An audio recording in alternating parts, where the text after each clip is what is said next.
Hi, I'm Phil Gibbons from the Fenner School in the College of Science, and I'm down at Sullivan's Creek with my friends.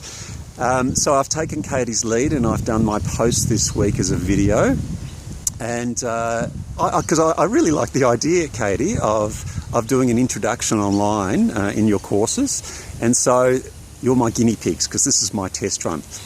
All right, so in answering some of Katie's questions, first, updating students online. And yes, I think, look, we're in exciting times at the moment because, a lot of students just aren't there at face-to-face courses. Even though most of us don't deliver online courses per se, they're really hybrid online courses anyway because, a lot of students are working. I think the average is 14 hours a week of paid work for undergraduates. And I don't know about you, but lecture attendance after about the mid-semester break really breaks down or really falls down in my courses. And so our online presence is absolutely necessary. So I'm updating students weekly, really, and out of necessity.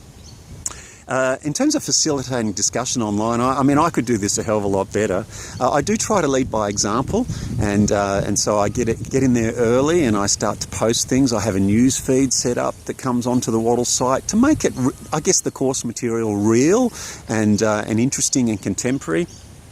And I can't put a finger on it, but I really do try to create an atmosphere where I'm going to fall in the creek here if I'm not careful. But I really try to create an atmosphere where students get enthused about the topic, and therefore, through that they start to post material that they come across that's relevant. And some of them do it, not a big proportion, but each semester some of them certainly get involved by seeking out and posting material. I do, as one of Katie's questions was, do you grade students? Do you allow students to have a test run? To try sort of exam questions and things like that in a non-grading atmosphere, and I certainly do that through. I run my exams online. I've done it for several years through Wattle, and I have a test exam, and not just for them to test themselves on the material, but also get used to the way I deliver those exams, so that when it comes to the exam itself, which is time limited, they're not confused by the technology. That's not something that's disadvantaging them. And I do weekly quizzes as part of an online an online lesson rather. So they get plenty of opportunity, I think, to do that. It's one thing I probably do reasonably well. Not too many things, but that's one of them.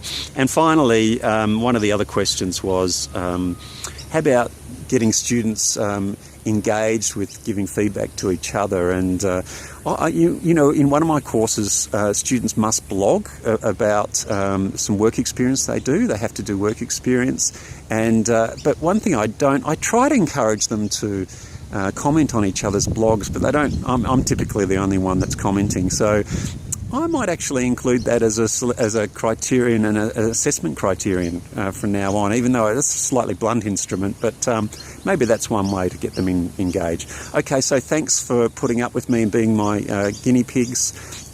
Looking forward to the rest of the course.